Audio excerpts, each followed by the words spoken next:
Grabatzen ari garen unean arratsaldeko 6-etatik 16 minutu igaro diren honetan, gaur hasiko den binakako txapelketa nagusiko 14. jardunaldiaren atarikoa eta pronostikoak egingo ditugu gogoratu ezagun lehenik eta behin nola dagoen sailkapena. Ezkurdia eta Errezusta dira 10 punturekin sailkapenaren buruan, bederatzi dituzte bigarren postuan Lasok eta Iztuetak, Artolak eta Maria Ezkurrenak 3. postuan 8 puntu dituzte eta jada postu hori bermatua daukate gainera. 7 punturekin dira Elordi eta Zabaleta 4. 6 punturekin Jaka eta Imaz 6rekin, eta 5 punturekin dira Peña eta Albizu eta Altuna eta Aranguren, eta Peio Etxeberria eta Martija 2 punturekin jada txapelketatik kanpo. Jardunaldiari, azken jardunaldi honi, gaur emango zaio hasiera Sestaoko Las Llanas pilotalekuan, eta bertan Jaka eta Eskiroz izango dira. Kasu honetan Josu Eskirozek Anderrimazen lekua hartuko du Elordi eta Zabaletaren aurka. Benetan partida erakargarria da, baina Elordi eta Zabaleta favorito irtengo direna.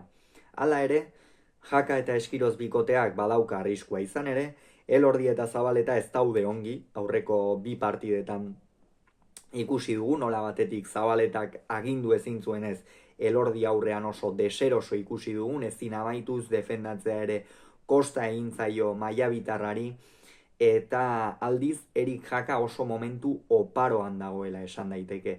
Errematearen bitartez alrapatua ala amaitzen ari da, aukera txikiena uzten baldin bazaio aurrekoan seguran bezala sekulako erakustaldiak ematen ditu, eta argi Jakarekin.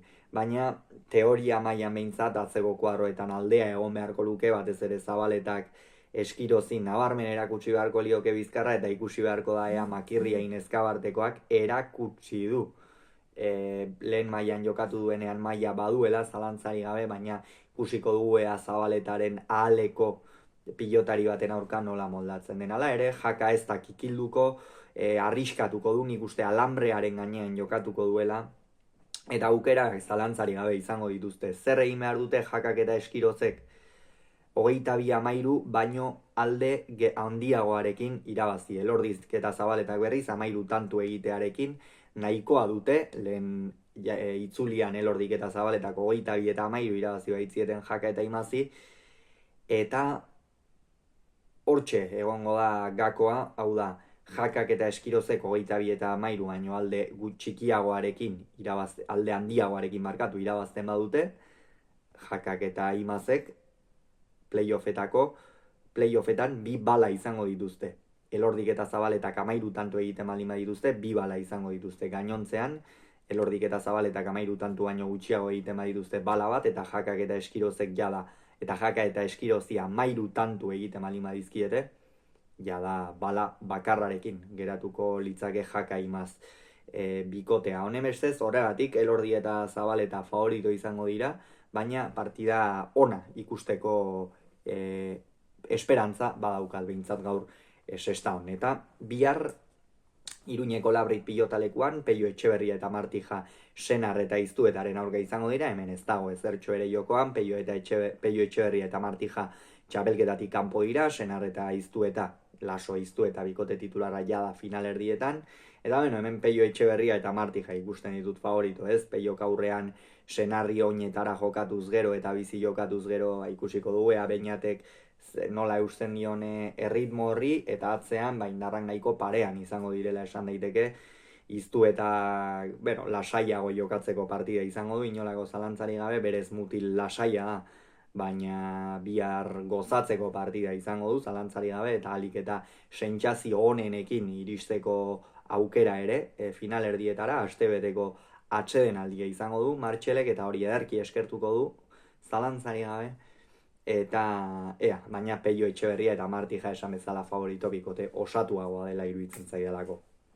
Bihar ere, Bilboko Bizkaia pilotalekuan ezer jokoan egongo ezten beste partida bat, Urrutiko Etxeak jokatuko du Iñaki Artolaren ordez, eta Salaberriak Ezkurdiaren ordez, atzelaria Mari Ezkurrena eta Rezusta. Salaberriaren debuta izango da, binakako lehen mailako txapelketan, orain artean zurrumurruak eta izan dira, ordezko bezala sartzeko, baina orain artean ez du jokatzerik izan, orain izango du lehenengo aukera, eta ikusiko dugu, ea nola baliatzen duen Goizuetarrak, be serie mailan azken jardunaldietan batez ere maila oso honean dabil, baina Urrutikoetxea eta Mariezkurrena ikusten ditut favorito, hemen Jonek atzean agindu egin beharko luke, errezustakea Mariezkurrenaren alari nola eusten dion, eta Mariezkurrenak nabarmen dominatzen badu Mikel Urrutikoetxea lehengoan erakutsi zuen Eibarko astelena pilotalekuan, aurrean pilota hartzen badu, honek amaitzeko klasea ez du galdu, naiz eta abiadura, defentsa behar bada ez den orain dela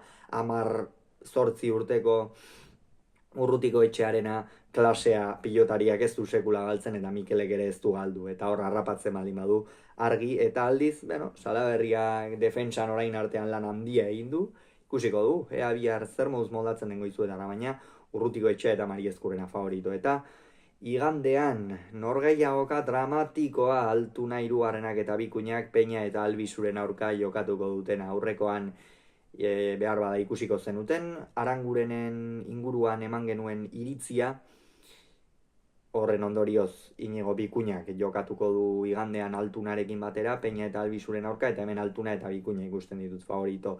Inigo Bikuñak orain artean oso maila ona eman duela esango nuke, atzeko kuadro horietan egia da, Zabalarekin Elordi eta Zabaletaren aurka Gasteizen jokatu zuen hartan ez zuela bere maila eman, oso urrun ibili zela, baina geroztik bai beserie mailan oso egonkorri aritu da, eta lehen mailan lehengoan Altunarekin Artola eta Mariezkurrenaren aurka partida handia egin zuen Inigok berak ere, eta Tano hirugarrenean, atzean Albizuk eta Bikuña oso parean izango dira indarra, baina aurrean Altuna oso arriskutsu dago, aztikeriak egiten, partidoro erakustaldiak ematen, eta horregatik favorito nabarmen xamar gainera Altuna eta Bikuña ikusten ditut.